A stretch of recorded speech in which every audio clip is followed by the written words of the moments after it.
సెలబ్రిటీలు అయితే మాత్రం సంప్రదాయాల్ని, సంస్కృతిని అవమానించే హక్కు ఉండదన్న వ్యాఖ్య చేసిన కర్ణాటక హైకోర్టు ప్రముఖ బాలీవుడ్ నటుడు రణ్వీర్ సింగ్ తీరును తప్పుబట్టింది. గోవాలోని ఒక వేదికపై కన్నడ నటుడు రిషబ్ శెట్టి నటించిన కాంతారాను అనుకరిస్తూ చేసిన హావభావాలపై నమోదైన కేసు విచారణ తాజాగా కర్ణాటక హైకోర్టులో జరిగింది. కాంతారాను అనుకరిస్తూ రణ్వీర్ సింగ్ ప్రదర్శించిన హావభావాలతో పాటు దేవతలను ఆడ దెయ్యాలంటూ చేసిన వ్యాఖ్యల్ని తప్పుబడుతూ న్యాయవాది ప్రశాంత్ మెతల్ ప్రైవేట్ పిటిషన్ దాఖలు చేశారు. దీంతో ఈ అంశంపై కేసు నమోదు చేసింది బెంగళూరు హైగ్రౌండ్స్ పోలీస్ స్టేషన్. తనపై నమోదైన కేసును కొట్టివేయాలని కోరుతూ రణ్వీర్ సింగ్ ఇటీవల కోర్టును ఆశ్రయించారు. తాజా విచారణ సందర్భంగా హైకోర్టు న్యాయమూర్తి జస్టిస్ నాగప్రసన్న ధర్మాసనం రణ్వీర్ సింగ్ చర్యల్ని తీవ్రంగా తప్పుపట్టారు. రణ్వీర్ సింగ్ కానీ మరెవరైనా కానీ ఇతరుల సంప్రదాయాల్ని అవమానపరిచే హక్కు ఉండదని స్పష్టం చేశారు. అందరూ హాజరైన వేదికలపై నోరు జారకుండా మరింత జాగ్రత్తగా బాధ్యత వ్యవహరించాలని సూచన చేశారు. ఈ సందర్భంగా రణ్వీర్ సింగ్ చేసింది పూర్తిగా అవగాహన లోపంతోనే అంటూ ఆయన తరఫు వాదనలు వినిపించారు ప్రముఖ న్యాయవాది సాజన్ పూవయ్య.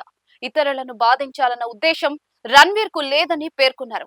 రణ్వీర్ చేసిందంతా కూడా పూర్తిగా అవగాహన లోపంతోనే తప్పించి మరో కారణం లేదన్నారు. ఇతరులను బాధించాలన్న ఉద్దేశం అసలే లేదన్నారు. స్థానిక సంప్రదాయాలపై రణ్వీర్ కు అవగాహన లేదని, తాను చేసింది తప్పేనని వెంటనే క్షమాపణ చెప్పిన వైనాన్ని కోర్టు ముందుకు తీసుకెళ్లగా దీనికి ప్రతిగా వాదనలు వినిపించిన ప్రభుత్వ న్యాయవాది జగదీష్ తన వాదనల్ని వినిపించారు. కన్నడ నటి దీపికా పదుకునే ద్వారా కర్ణాటక స్థానిక సంప్రదాయాలు, విశ్వాసాలపై రణ్వీర్ సింగ్ తెలుసుకుని ఉండాల్సిందన్నారు. అంతేకాదు ఈ ఈవెంట్ లో సాటి నటుడు రిషబ్ శెట్టి వారిస్తున్నా కూడా రణ్వీర్ సింగ్ ఆపకుండానే అనుకరణ చేస్తూనే ఉన్న అంశాన్ని ప్రస్తావించారు. దీన్ని మంచి ఉద్దేశమని అనగలమా అంటూ ప్రశ్నను సంధించారు. ఈ సందర్భంగా కలుగజేసుకున్న హైకోర్టు న్యాయమూర్తి క్షమాపణ చెప్పినంతనే అంతకు ముందు చేసిందంతా సమిసిపోయినట్లేనని భావించలేమని చెప్పడంతో పాటు రణ్వీర్ చేసిన అనుకరణకు చెందిన వీడియోలు ఇప్పటికే సోషల్ మీడియాలో దొరుకుతున్నాయి కదా అని ప్రశ్నించారు. ఇదిలా ఉండగా సినీ నటుడిపై కర్ణాటక పోలీసులు బలవంతపు చర్యలకు పాల్పడొద్దని పేర్కొంటూ అదే సమయంలో కోర్టు విచారణకు నటుడిని సహకరించాల్సిందిగా వారి తరపు న్యాయవాదికి స్పష్టం చేశారు. తదుపరి విచారణ మార్చి 25కు వాయిదా వేశారు. ఈ కేసుపై హైకోర్టు ఏ రీతిలో రియాక్ట్ అవుతుందో చూడాలి.